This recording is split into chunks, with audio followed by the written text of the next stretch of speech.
प्रिय दोस्तों नमस्कार, आपका बहुत बहुत हार्दिक स्वागत है। आइए आज की चिंतन यात्रा को हम आगे बढ़ाते हैं और किसी एक नए विषय को लेकर चर्चा करते हैं, चिंतन करते हैं, बातचीत करते हैं। दोस्तों जीवन का गुजारा करने के लिए हमारे पास में धन का होना बेहद ज़रूरी है।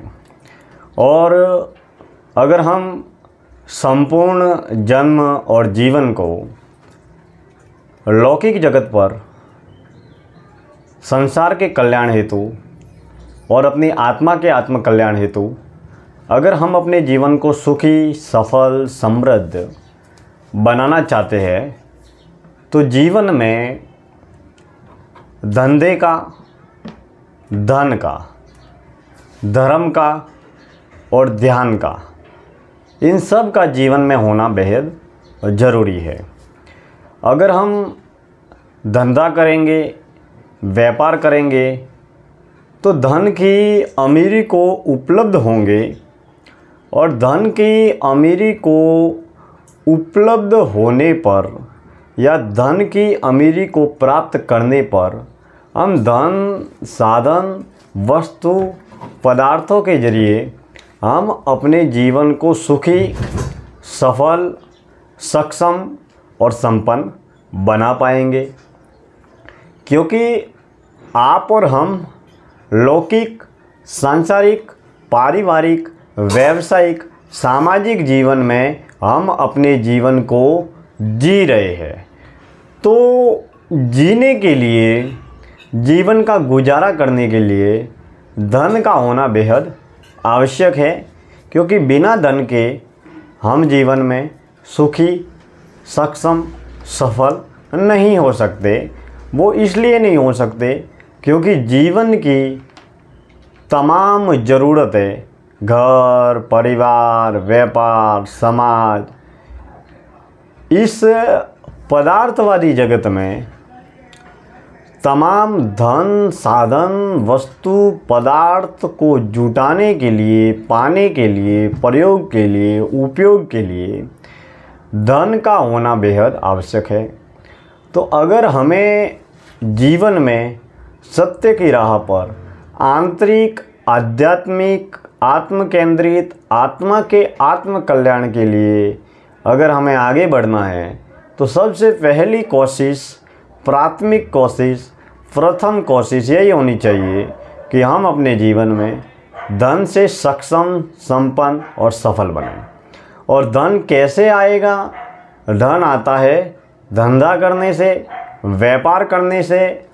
अब व्यापार किस तरीके से करना है, घर, परिवार, समाज में हमको हमारा जीवन किस तरीके से जीना है, व्यापार किस तरीके से करना है, धंधा किस तरीके से कैसे करना है और धंधे से आए हुए धन को कहाँ पर लगाना है, किस तरीके से उसका उपयोग करना है, यह बात, यह राह, यह मार्गदर्शन हमें धर्म बताएगा और ध्यान बताएगा। क्योंकि धन और धंधे से हमारी देह की प्रगति होगी, बाहरी सांसारिक प्रगति होगी, स्थूल तरक्की होगी, लेकिन हमारी देह में प्राण ऊर्जा, चेतना शक्ति, आत्मा या सूक्ष्म शरीर के कल्याण के लिए, हमारी आत्मा के आत्म कल्याण के लिए हमें पूर्ण मौन की ओर लौटना होगा, हमें धर्म की ओर लौटना होगा, हमें ध्यान की ओर लौटना होगा, हमें सात्विक कर्म और सच्ची सेवा की ओर लौटना होगा। क्योंकि जितना हम अपने जीवन में ध्यान को अपनाएंगे, धर्म को अपनाएंगे, उतना ही जीवन में सुख आएंगे, दुख आएंगे, उतार आएंगे, चढ़ाव आएंगे। हर तरह की हर परिस्थिति में हम सम्यक अवस्था में उपस्थित रहेंगे। यानी कि ज़रूरत से ज़्यादा सक्षम हो गए, सफल हो गए, अमीर हो गए, प्रसिद्ध हो गए तो हमारे अंदर अहंकार हावी नहीं होगा और जीवन में जीते हुए घर में, परिवार में, व्यापार में अगर किसी भी तरीके का कोई भी दुख आ गया, कोई भी पीड़ा आ गई, तकलीफ़ आ गई, समस्या आ गई, तो उस दुख और पीड़ा को सहन करने की शक्ति, वहन करने की शक्ति हमें धर्म और ध्यान से ही मिलेगी। तो अगर हमें बाहरी सांसारिक जीवन और आंतरिक आध्यात्मिक जीवन में दोनों में तालमेल बैठा कर चलना बहुत ज़रूरी है। दोनों में तालमेल, दोनों में संतुलन और दोनों में अनुशासन होना बेहद ज़रूरी है।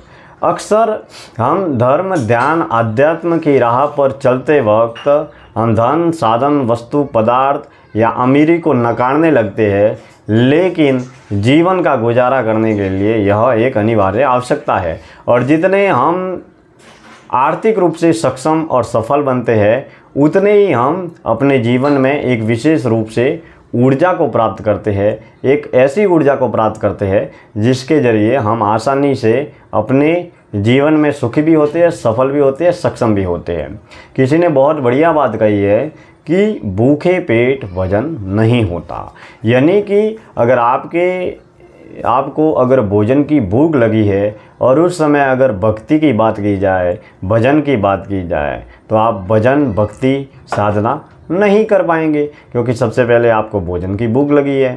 तो जीवन में दोनों ज़रूरतों का तालमेल बैठाकर चलना बेहद आवश्यक है। एक आंतरिक आध्यात्मिक जीवन है जो आपकी चेतना का, आत्मा का आत्मकल्याण करेगा, और एक बाहरी लौकिक जगत का जीवन है, पदार्थवादी जीवन है, वो आपके संसार का, घर का, परिवार का, व्यापार का, समाज का कल्याण करेगा। तो सांसारिक ग्रस्त जीवन में हर साधक को दोनों में तालमेल बैठाकर बहुत चलना ज़रूरी है। हम अक्सर ऐसा सोचते हैं कि पदार्थों का त्याग करने से हम प्रगति हासिल करते हैं, लेकिन त्याग के बहुत सारे कई प्रकार है। त्याग क्या केवल मन के तल पर किया जा रहा है, बुद्धि के तल पर किया जा रहा है, या भाव के तल पर किया जा रहा है? यानी कि हमें जिस तरीके से एक दरिया होता है और दरिए में, बहुत बड़े दरिए में एक तेल की बूंद पड़ती है, तो वो तेल की बूंद ऊपर ऊपर ऊपर होकर निकल जाती है और अपना रास्ता तय करके इस किनारे से उस किनारे तक चली जाती है। तो ठीक उसी तरीके से हमें तेल की बूंद की तरह संसार में रहना है।